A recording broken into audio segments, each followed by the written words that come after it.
What's going on, everybody? Today we're making white chicken enchiladas, and I'm not going to let my personal bias say that this is the best meal prep we've made so far, but this is probably the best meal prep we've made so far, so let's jump in on how to make it.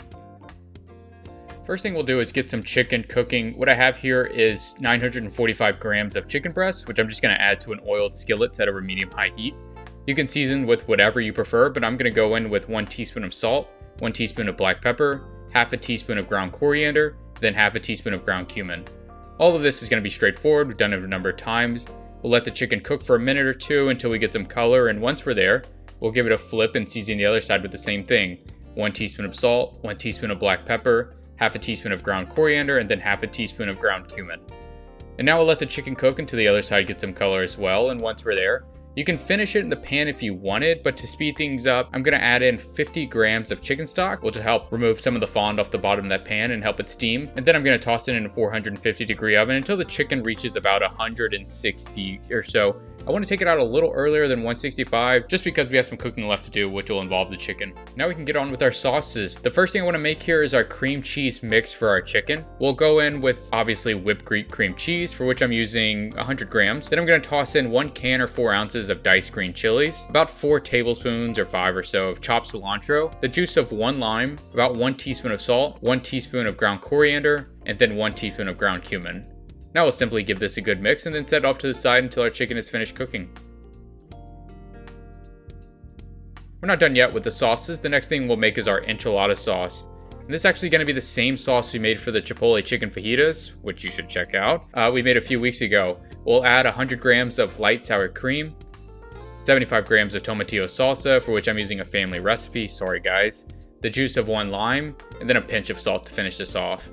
Once this is all mixed well and the consistency is where we want it, we can set off to the side for later. And you can see the consistency I have here, which is just more spreadable. It's not too chunky or thick. At this point, our chicken is pretty much done here. It's at 158 when I checked it, and it looks insanely delicious to say the least. Once it cools down a little bit in the same pan here, we can start shredding it up.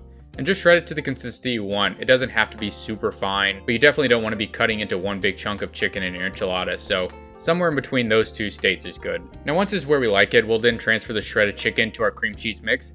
And then very simply, just give this all a good mix until everything is well combined. Pretty straightforward stuff here. All right, cool. Now let's make some freaking enchiladas.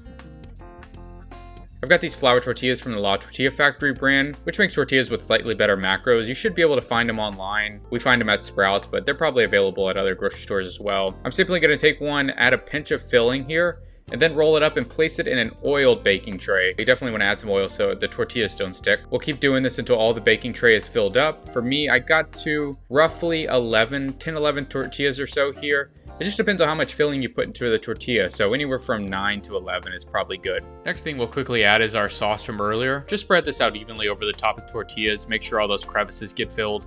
And finally, we'll top all of it off with 75 grams of Monterrey Jack cheese.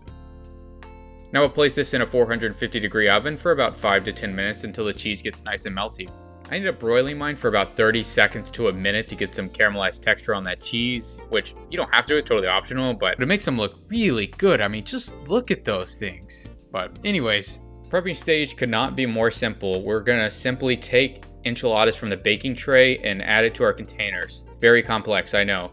If you wanted, you could alternatively just add it to one lunch container and then store the rest of the enchiladas in the Pyrex dish for later, assuming you're using a Pyrex type dish where it's storable in the fridge. That's what we do when we cook these for dinner, make about 10 or 11, and then you have dinner cooked for a few days, so it makes it pretty nice. To reheat, all you have to do is simply add it into the oven or the microwave. We generally do microwave, it's just easier. And then finally, I'm just gonna add a little bit of extra chopped cilantro over the top here to finish these off to make them look pretty. But there you have it, you're prepped for the week.